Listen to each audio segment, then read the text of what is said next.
अस्सलामुअलैकुम, welcome to my channel NK horror stories.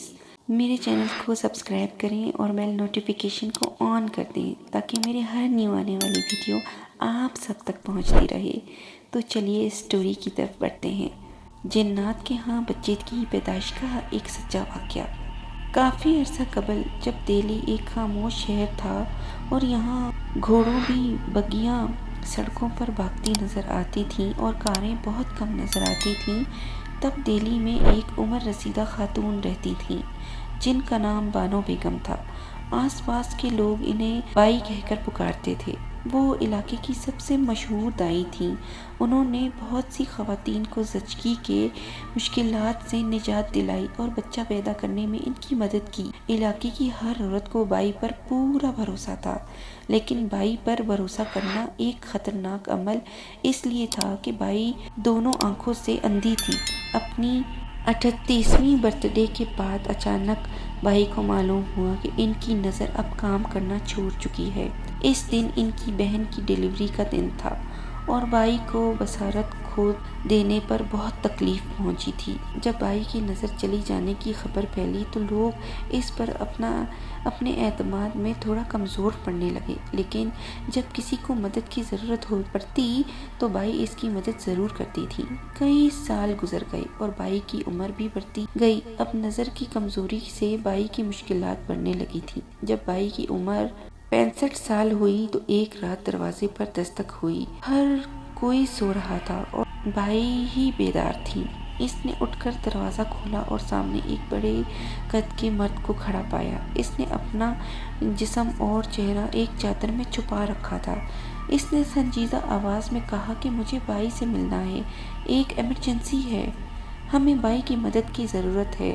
By कभी किसी की मदद से इनकार नहीं करती थी। इसने अपना दुपट्टा लिया, चादर में अपने आप को लपेटा और बग्गी पर बैठ गई और साथ अपने असिस्टेंट को भी ले लिया। लेकिन वो शख्स चाहता था कि सिर्फ बाई इनके साथ जाए और असिस्टेंट को साथ ना ले जाया जाए। बाई ने दरख्वास्त मान ली और असिस्टेंट को घर रहने का कहा। पूरे रास्ते इस शख्स ने बात तक नहीं की। बग्गी शहर के अंदर तक गलियों में पहुंच गई। सिर्फ तेल की लालटेनों से थोड़ी रोशनी आ रही थी। इसके अलावा हर तरफ धुंध और धुआं था। आखिरकार वो एक पुरानी हवेली पहुंचे।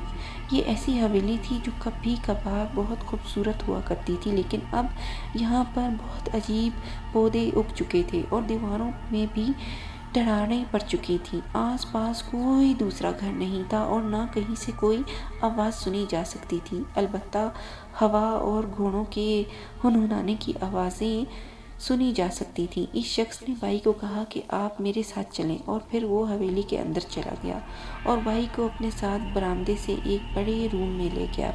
इस कमरे में तकरीबन 20 लोग मौजूद थे। इनमें औरतें और बच्चे मौजूद थे, लेकिन कोई नज़र नहीं आ रहा था। ये बाई के लिए कोई नई चीज़ नहीं थी क्योंकि वो अंधी थी, लेकिन इस कमरे में कुछ ऐसा था जो इसे अजीब लग रहा था। इसकी सांस फूल रही थी। मर्द ने इसे बेड की तरफ बुलाया और कहा, मेरी बीवी तकलीफ में है, कोई समझ नहीं पा रहा कि इस कैसे मदद की जाए और मसला क्या है, प्लीज़ हमारी मदद करो। तब बाई को एहसास हुआ कि वो लोग इंसान नहीं जिन थे।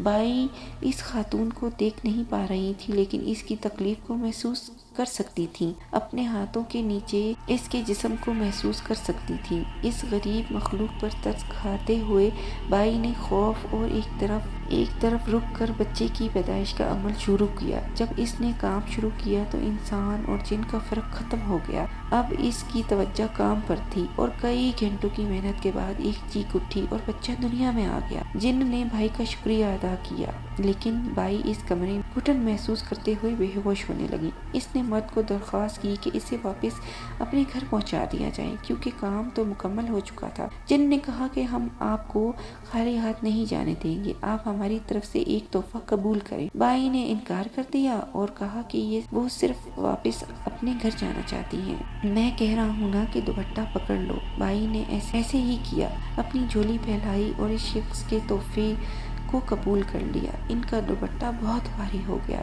शायद इस शख्स ने बहुत भारी कोयले डाल दिए थे। इसने इस शख्स का शुक्रिया अदा किया और अपने घर को ले जाने की एक बार फिर से ख्वाहिश जाहिर की।